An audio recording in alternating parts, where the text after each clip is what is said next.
Hello and welcome everybody to another season, episode 1 of Racing to Real Estate. John Roberts and Josh Tucker with you here from the offices of Anchor Real Estate in Mooresville, North Carolina. Josh, how time flies when you're having fun. We started this podcast last year and we did it just for the chase races, or the playoff races, if you will. And now we're back after the Daytona 500. We're getting a little bit of late start here, but better late than never. And we're going to start another season talking about racing and talking about real estate, because people don't really understand how closely they go together here in Mooresville, North Carolina. Yeah, it's crazy how closely they do go together, and how excited I am personally to be back for a second season, if you will, of... We had fun last year. We did, man. It was a blast. We had a great time. We had, I think, a lot of viewers and a lot of people reaching out to us saying that they enjoyed it. So we wanted to do the same thing this year. So it is fun that we're expanding the second season a lot. So we're going to be on the air, doing our podcast starting this week, and we're going to go all the way through, hopefully, the end of the NASCAR season. So I'm looking forward to that, having the weekly update. We'll recap the racing stuff. We'll talk a lot of real estate. And just a quick shout out, John. We're sitting here in the office of Anchor Real Estate. This is kind of our new studio office here in my little private office. We've upgraded to a lot of nice equipment. We got better toys. Yeah, we got some cool toys. We don't know exactly how to operate them all yet, but we'll learn as we go. Yeah, people always told me over the years that I had a face for radio and a voice for newspapers. This time with no video, I guess we're safer this time around. But this year, one thing we want to do is get the listeners involved with us. We had a lot of good questions, and a lot of people sent us questions from all over the country last year. So if you got a question about real estate in the area, if you got a question about racing, it's going to be on a number of social media platforms, which you can explain more about what we're going to do this year. Yeah, absolutely. So still, just like last year, we got, the Twitter, we got Instagram, we got Facebook. We're on all those platforms, Racing to Real Estate, R2RE. If you search us there, you can, tag us using the hashtag R2RE, and we'll answer questions every week on the podcast. You can also email us, racing2realestate@gmail.com. So we can check those emails daily and answer questions that way. And kind of unique this season, John, we'll be going Facebook Live, maybe Instagram Live, maybe using Periscope, doing a little Twitter. So each week during podcasts, we'll be going live on some social media platforms, and we'll have your lovely wife, Tracy, in the background managing that for us. I'm glad she knows how to do it, because I don't know how to do any of those things. I trust her on that one. But one thing we do know about Josh is, just briefly, if the listeners are just with us this year, we've both been in racing and both been in real estate for a long time. So it was just natural for us to have racing to real estate. And you would a real quick background on you, Josh. Yeah. So racing to real estate, obviously very fitting. So born and raised Fort Wayne, Indiana area, northern Indiana. I came to Mooresville 2002 to work in the NASCAR industry. Spent about 10 or 11 seasons in NASCAR working with, a lot of time at Roush with Carl Edwards, Jimmy Murray, David Reagan. Left there, went to Hendrick for my last couple of years with Jimmy Johnson, Dale Earnhardt Jr. Decided it was time for a change, I guess, in 2012. Kind of got out of the racing thing, got into real estate, but still with all the ties and all the relationships that were built in the NASCAR, my NASCAR days, we really used a lot of those relationships and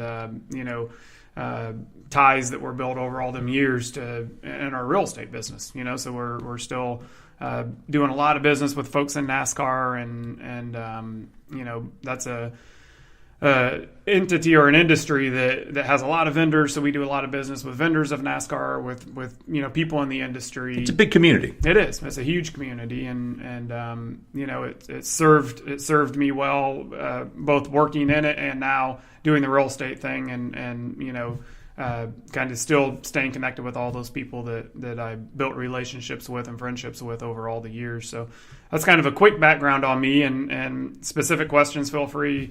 If anybody has them, we're happy to answer them. But John, what about yourself? Might not get a straight answer, but right. We will give some sort of answer, right? We'll give you something. But I it was my wife Tracy told me I was a little bit too old to keep building stuff. So she said, why don't you try to sell stuff? You have to lift a lot, a lot less. So that's what brought us here. But let's face it, Josh, it doesn't matter if you're a multi-millionaire race car driver or just regular guy off the street that's fighting to make a buck. Your house is your biggest investment for most people. And even if you have a couple of us, you're talking a large investment, a large amount of money. So I feel like the biggest compliment we've gotten over the years is that people we've known in the past and know what we're all about have come to us to help them buy houses. And some of the people that have come to us just without knowing us to buy houses, some of those have become some of our best friends. Yeah. And people we keep in touch with all the time. Yeah, no, you're right. And it's crazy because and a lot of those people that we didn't know that we helped buy a house came as a referral from somebody we did know.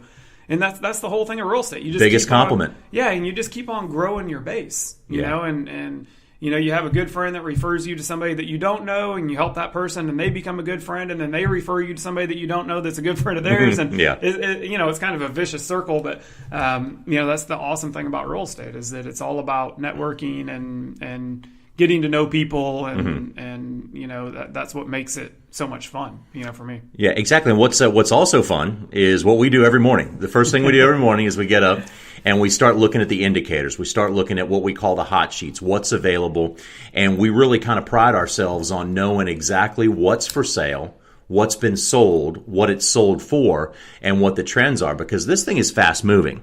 And what's happening right now in the Lake Norman area is the fact that we've been in a couple bidding wars lately. Now, what we've seen with recent reports is that inventory is coming up. There's a few more houses this year on the market than there were last year, but there's still a lack of inventory. And we've been on our toes lately trying to get our clients houses that other people are vying for. And there's a lot of different ways to do that. And we've been pretty successful, if I do say so myself. Yeah, for sure. And John, just talking about inventory, so this is the most recent, and we're looking at this. The people listening, obviously, you guys can't see this, and maybe they got to just trust us. Yeah, obviously, and maybe what we'll do throughout the week, once this podcast is released on Tuesdays, you know, we can share some of these graphs and stuff on our social media so people can relate to them.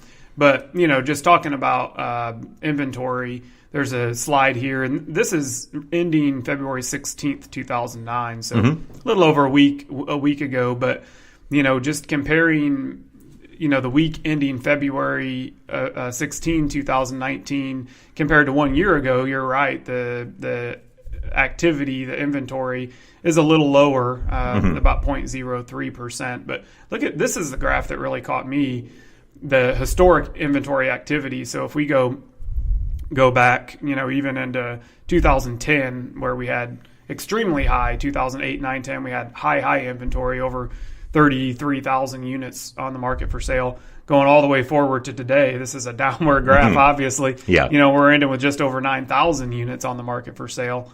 So, yeah, I mean, that's a big shortage of inventory.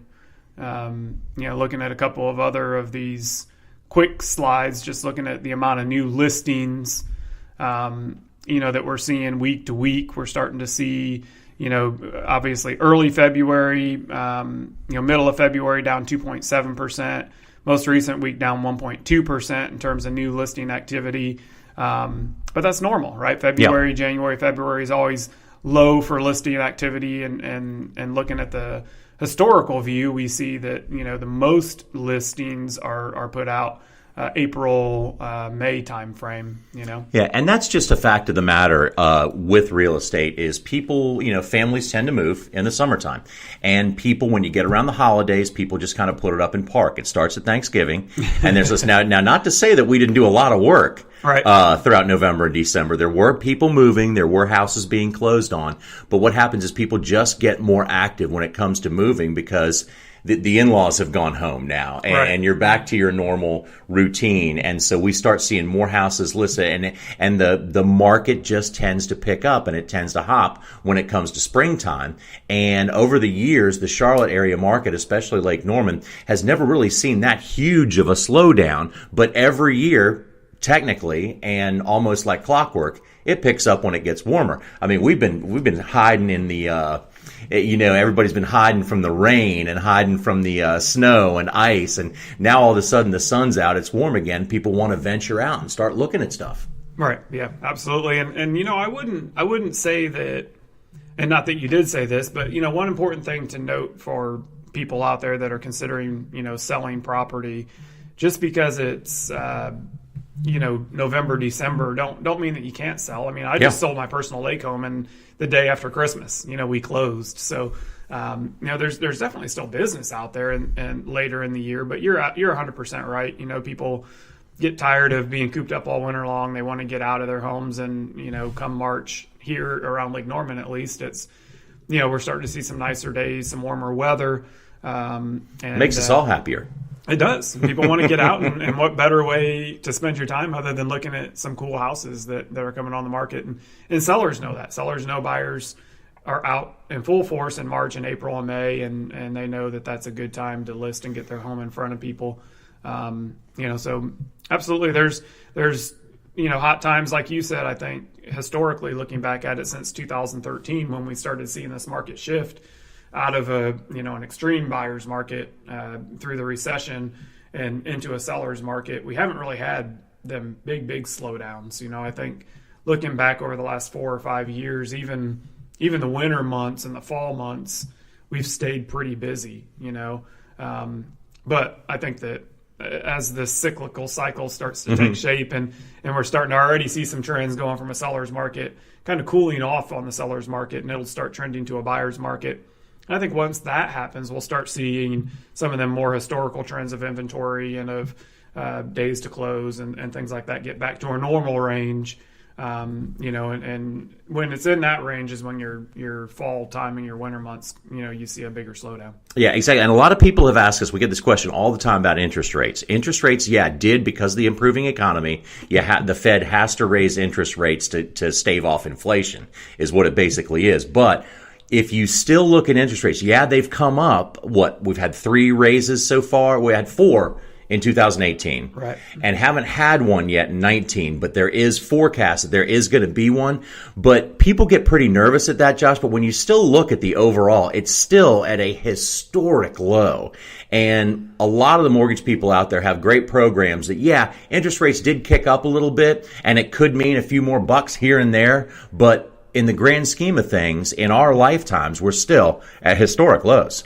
Well, I think that, look, if you can, I think the average right now is somewhere, around 5.5% for a 30-year fixed mortgage, a conventional or FHA type loan with, solid credit. I think you're looking at, an average of 5.5, somewhere in that ballpark right now. It's been fluctuating. I know I was just talking to our friends at Element Funding earlier or late last week, and they were saying that they had seen they watch it obviously very close, being in the lending world. Yeah, it's almost more important to them. Right, because it's their bread and butter. They're trying to tell their clients, hey, when should you float your mortgage? When should you lock? Yeah, what you should do.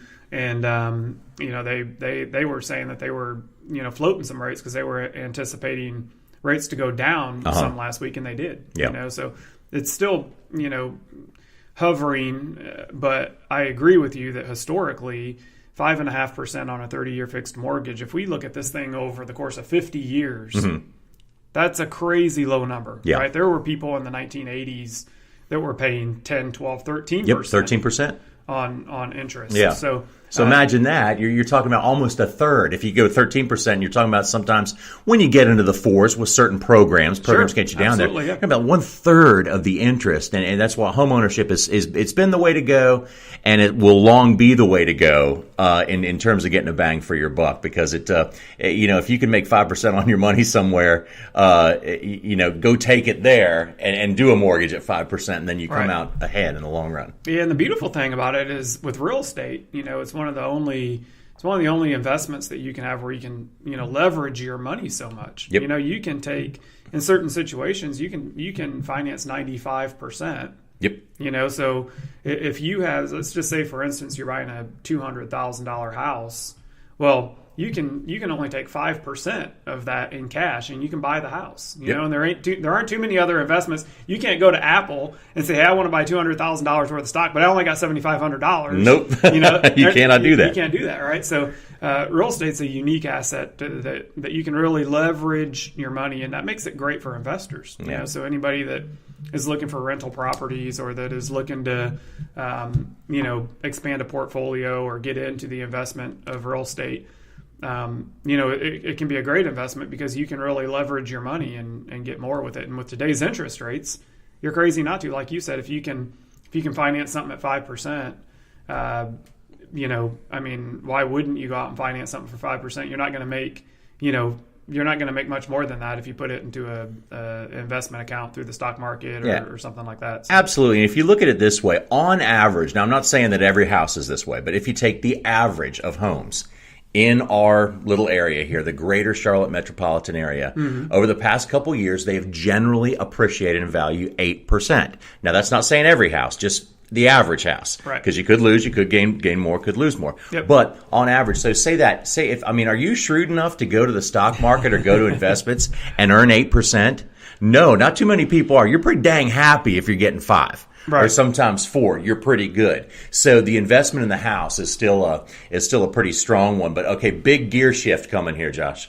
Okay. We have a big shift in the gears. And do we have a question from somebody? Yes. We have a question? Yes. We're on Facebook Live. Facebook Live, We're Facebook Live here, Anchor Real Estate, and we have a question from somebody. Tracy, let's hear it. What's the question? Richard is asking, what should you anticipate paying per square foot for commercial space in Mooresville? Well, Richard, that's a great question, and I guess it depends on what kind of commercial space you're looking at because it varies substantially. We help a lot of clients with industrial commercial type space in Mooresville, and I think that can range anywhere from about $5 or $6 a square foot up to $8 or $10, depending on where you're located, how close you are to the interstate, or how much space you're looking at. It can vary. It can vary, and then the other segments are office. I think that there's a lot of office space options out there, but once again, that can vary greatly too. Whether you're looking at second generation office space or brand new built out office space, I think them rates can range anywhere from 16 or 17 a foot up to the low to mid 20s. And then retail store frontage space, that can really get up there and get expensive. I think that there's some retail storefront places in very demanding locations in Mooresville that I've seen up around $30 or more per square foot. So it depends on what kind of commercial space, Richard, you're looking at and where you need to be location wise. As they say in real estate, there's 3 determining factors. It's location, location, location. Yep. So depending on where you want to be is how much you're going to pay. Yeah, true story. Thanks, Richard. That was pretty cool. Yeah. That's our first Facebook Live question of the year. Yeah. And hopefully many more to come. Many more to come, yeah. So, Josh, a couple hours ago, had a chance to talk to the captain, Roger Penske. Yep. What an awesome dude. Yep. And if anybody runs a race team the right way, so after Atlanta, Brad Keselowski wins that first race under the new package and became Roger Penske's winningest driver over Mark Donohue. Now, to have 60 victories in Xfinity and Cup Series for Brad Keselowski, for Roger Penske, to be Penske's winningest driver, remember, they had Rusty Wallace race for him, right. Mark Donohue, all those guys over the years. So that's Brad Keselowski now, and he's got a lot of racing in front of him. But good to see Brad. We know Brad on a little bit higher level than just racing. We see him around here, and he lives close by in the Mooresville area. Yep. And so great to see it happen. Good things happen to good people. Yeah. What number win was that? Do you 60. Remember? Number 60, and that makes him the winningest Penske driver. Yeah, in NASCAR's 2 Top Series. Yeah. Out of all of Penske's, so that includes the open wheel teams. Nope, just NASCAR. Just NASCAR. Just NASCAR. Okay, I got you. So NASCAR in the Xfinity and Cup Series, he just hit his 60th win, which is he's got 33 Xfinity Series wins. Yep. So when you look at that, that's pretty strong too. And you kind of didn't realize that was going on. You pay attention to his Cup wins a little bit more, right? But so 27 of those 33 of the Xfinity Series wins. That's still a ton of wins. It is. And if you're racing for Roger Penske, you're supposed to win. Yeah, well, yeah, that's an expectation. So that is really cool for Brad. I got to know Brad kind of on a little more of a personal level years ago before he, was even racing for Penske. I think he was looking for opportunities. And, he was running around soliciting rides. Yeah, and I think that I was a car chief, maybe even for Roush in the Truck Series or the Xfinity Series, and he was doing some, I believe, Xfinity races for Junior Motorsports, and went out there and done really, really well. It might have been at Memphis, or I can't remember where it was. Memphis, you're correct. Yeah. because I remember getting yelled at once. I said on TV, I said, Roger Penske really knows how to pick them. And boy, the phone lit up. Dale Jr. found Brad Keselowski, not Roger Penske. It was Dale Jr. Yeah. And he did, yeah. He did, well, but then Roger Penske gave him the Cup ride. Yeah, Dale certainly gave him a shot and some good equipment, which, helped show him. People what he could do. I mean, I think Brad's dad, if you want to consider who's the founder, Who founded it? It was Dad. Yeah, it was obviously Bob. His mom and dad founded him, but his dad gave him a lot of opportunities and to boy, get did they have to struggle and scrape, and it's good to see him on the top of the heap right now. But so that was the big debate all day today, the new package in the cars. And, we watch every lap of the races because we have a vested interest. But overall, what was your – I just wanted to know how many other people watched every lap of that race. And what was your opinion of it overall? Yeah, so I did. I pretty much watched the entire thing, start to finish, and I thought it was a great race. Honestly, I thought it was too. It was full of action. It was, and now maybe the first 3 or 4 or 5 cars, were kind of single file. But I'll tell you the one thing that I really liked about that is I think from start to finish, the biggest lead that I remember seeing was like 2.5 or 3 seconds. Yeah, and that's all. That's all people wanted. They just didn't want one car being 8 or 10 seconds out in front. To jump out, because you get that. And again, this is over. You understand this a lot better than I do. This is over my pay grade, my technological example. And she, Tracy's giving you notes on the side here. She's distracting you a little bit, but that's okay. Oh, that's okay. Yeah. She distracts me because she's my wife. That's right. But the idea behind that is to take the aerodynamic advantage away from the car that's leading. Now, they haven't had all the things that make that happen in the car for Atlanta. It's going to be more in Vegas. So if you liked what you saw in Atlanta, stay tuned. Yeah. Stay tuned. You're going to see more in Vegas. Yeah, and I think that too. I think I seen a tweet. Might have been from Dave Moody or Chocolate. I can't remember who it was, but they said, and I wholeheartedly agree, that you can't make a judgment off of the first race. Yeah, not just one, because it's a work in progress. It is, and the teams are going to figure it out. The teams are going to figure it out. So I think that there's a lot to come yet. I think it's too early to judge the package, but I really liked what I seen. I liked how tight the field was. Yeah. I liked how from really 3rd, 4th, or 5th on back, there was so much passing. And the other thing that I really liked that you didn't see much of last year, take a Joey Logano, for instance, who had his altercations on pit road with, I think it was Truex and Bowman. Yeah. He was kind of pitted right in between them. And, Truex would always get into his stall first. And so Logano would have to come around him and nose into the stall. And then Bowman would come around him and nose in. So I think Logano went from 5th to 25th 2 times in the race, but he could get right back up there. If you're able to do 20 that, or 30 or 40 laps, but to see folks being able to go from the back to the front. Kyle Busch started dead last, and I think at the end of stage 1 he was in the top 10. He was in the top 10 and spent most of the day in the top 10. He did, yeah. So I think that last year that was a big struggle. I think people that had a miscue on pit road or something happened to them in the middle of the race and they had to go back to the back, it was very difficult for them to work their way back up. So I like that this package early on is showing signs of being able to pass cars, being able to, work that draft and work that package a little bit to get around cars. But too early to really judge. I think that, early on I've seen a lot of positives. Yeah, a lot of positives. And if it's a sign of things to come, I say more power to them and mission accomplished. Now, anybody that wants to, Josh, can join our little racing league that we've started. Yeah. And before we get too far, and Tracy and myself, we forgot to put our picks in for Daytona because we were driving up the road at the time and we forgot. So excuses. Well, we missed a whole race worth of points. You did, yeah. So that's up. But we're gonna, by the end of the season, we're gonna catch up and kick everybody's butt, even missing a race. Yep. Well, we're gonna be like Kyle Busch. We're gonna miss a couple races and come back and win the championship. Good luck. And I hope that you do for your guys' sake. For my sake, I hope you don't. But yeah, you guys missed out on Daytona. But so that's a lot of fun. We're doing the NASCAR Fantasy Live.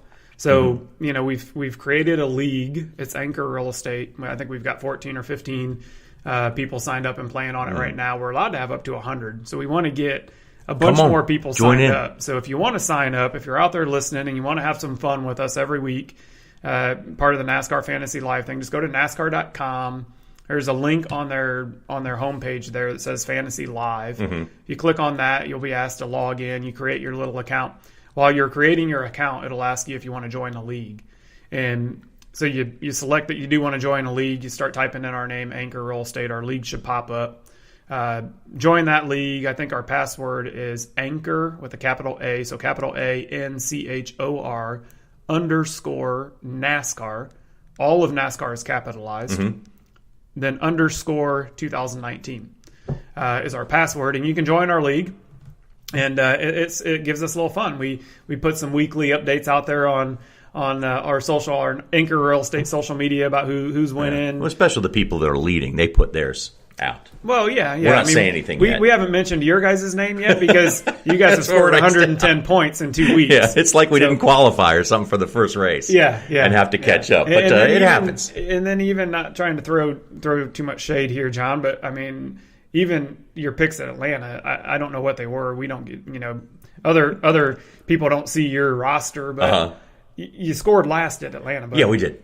So I don't know who your picks were, but I mean, from all people and your guys in the NASCAR world, you should be able to do better than last. I will defer to an expert next week. Okay. Her name's Tracy Roberts. Good idea. Good idea. Get Tracy involved. Because she signed us up on the thing. I couldn't even sign up. She had to do that. Yeah. So get her involved. Let her handle some of the picks and give you some guidance there on what you need to be working on. And then if that doesn't work, we will defer to Maya the German Shepherd. Well, who can pick too. You can resort to that. So something that happened that was cool that I know a lot of people, the negative Nellies of the world, when Kyle Busch went out there, we were watching the truck race and we were really enjoying it, and saw Kyle win the truck race, become the winningest driver ever in the history of that series. And then right away I made the mistake. I looked at the evil rectangle and people were saying, "Oh, why is that guy down there running in that race? He shouldn't even be there. He shouldn't be there." I disagree with that wholeheartedly. I think that Kyle should run any series he wants to, whenever he wants to. And if he kicks everybody's butt, so be it. Because he's still got to drive the truck. He's still got to field the truck. And for him to be the top dog in that series right now, it's a series that's important to him. He fields trucks for it. And I say congratulations to Kyle. Now, he's the winningest driver in 2 of the top 3 series. And this guy's going to be around for years to come. Yeah. He's another one that, I know Kyle a little bit personally just from, the years in NASCAR. And, John, I'm sure you've had that chance to have conversations with him too. And, man, I'll tell you, I think Kyle is – if you're having a conversation about the most successful – drivers of all time, and Kyle's not in that conversation, there's something You're wrong. Missing something. You're missing something. The guy is very, very good, and I didn't get to watch so they had the double header deal this weekend at Atlanta with the Xfinity cars running first, and then the truck series, which I thought was a great idea. Yeah, I think we've done that last year a couple of times. I think it's a great idea. It's the super ticket. Whatever. Yeah, it's super ticket. And I agree. I think it's a great idea. But so I spent my Saturday a little different. I've had plans for several weeks. I actually went with some friends. We went up to Winston-Salem, and we watched the Tyler Perry does a Medea series. I don't know if you're familiar with this or if you've ever seen it. I've heard of it, but I've just heard of it. So, man, I think Tyler, and I know we're getting off track here, but we got That's okay. We got a few minutes. Hey, it's our show. Yeah, it's our show. We get to talk about whatever we want. That's right. So, and also for that matter, your questions, you want to ask about real estate or racing, you can ask whatever. You can do whatever you want. You can ask us any questions you want, right? But so Saturday I went to Winston-Salem. We went to the Medea Farewell Tour play. Okay, so Tyler Perry kind of produces these, and I think Tyler Perry is an extremely talented actor. Oh, yeah. Producer, director, he does it all himself. And he plays the part of Medea, who is an older woman. And, it is the most hilarious stuff, but I've watched all the Medea movies, but I've never been to a play. And I'll tell you, it was a sellout crowd. It was at Wake Forest there at the big Coliseum at Wake Forest University in Winston. And I'd hate to guess how many people, probably 10 or 12,000 people there, sold out. But it was a great time. Super funny. Had a really, really fun time up there. But as a result of that, I missed the Truck Series race and the Xfinity race, so I didn't get to watch them. I've tried to catch up on them some. Saturday night when I got back home on Twitter and reading comments and things like that. But, to the people that think Kyle Busch shouldn't be running truck races or Xfinity races, I mean, I think that ask the competitors what their thoughts are. Go and the fans ask, in the seats. Yeah, they love to see it. It brings people in. People love to see it. So I love it to see them guys. And NASCAR's put some rules in place, right? About I think they have too many. Yeah, I think they have too many rules actually. Yeah, I like them not being in the championship race and not being able to run for the championship. Right.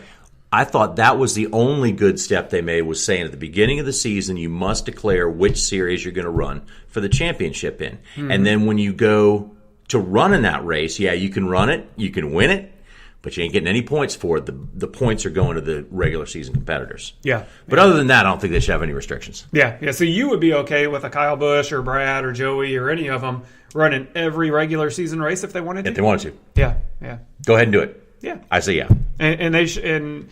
What do you think about? Should they be able to collect regular season points? Nope. No. Nope. So no points. No points at all. No points. Just out there, but you can run. Yeah, points go to the competitors running for the championship. Yeah. And then you get them off the track for the championship. Let these guys fight it out themselves without other people around. But other than that, I just think it's a good thing. I think it's really so if we look back at this weekend, look back. Okay, for the most part, 99% of the people that watch like the racing in the Cup race. Mm-hmm. Most people appreciate the heck out of Kyle Busch winning the truck race and setting up a record. Now, there's a winningest driver there, and Brad Keselowski becomes Roger Penske's winningest driver. So that's all good. We see some very positive looking up numbers, and the real estate market's starting to heat up around here. So I'd say for a Monday, all in all, Josh, everything is very positive. No, yeah, absolutely. It's positive. And another very positive thing about this Monday in particular, John, is that it's 65 degrees and sunny. That's probably the best part of all. That's a huge positive because anybody listening outside of the Lake Norman area may not know, but man, we have had a lot of rain. We've had a rainy winter, a rainy early spring. It's time to build the ark. A lot of gloomy days and clouds and overcast, and so the last couple of days we've had a lot of sunshine and some warmer weather, and that has definitely got me excited. So well, that's all I got, Josh. Oh, it was a good start. Yeah, good start. Good start to Racing to Real Estate. Racing to Real Estate Season 2. Remember, follow along with us on all of our social media platforms, Instagram, Twitter, Facebook, Racing and we'll to Real Facebook Estate. Live here and there. Yeah, each episode, maybe not every episode, but several episodes we'll go live. Maybe on your guys' Facebook, maybe on my personal Facebook, maybe Anchor's. Yeah, because if we do that, we got to get dressed up, though. Yeah, maybe a little bit. We just got to dress a little bit. Okay. Yeah. All right. But not anything too much. But so anyway, that's I think that's it for today, folks. Racing to Real Estate Season 2. This is episode 1. We're excited and happy to be back. Follow along with us. Email us your thoughts and comments, racingtorealestate@gmail.com. And we will look forward to connecting again next week.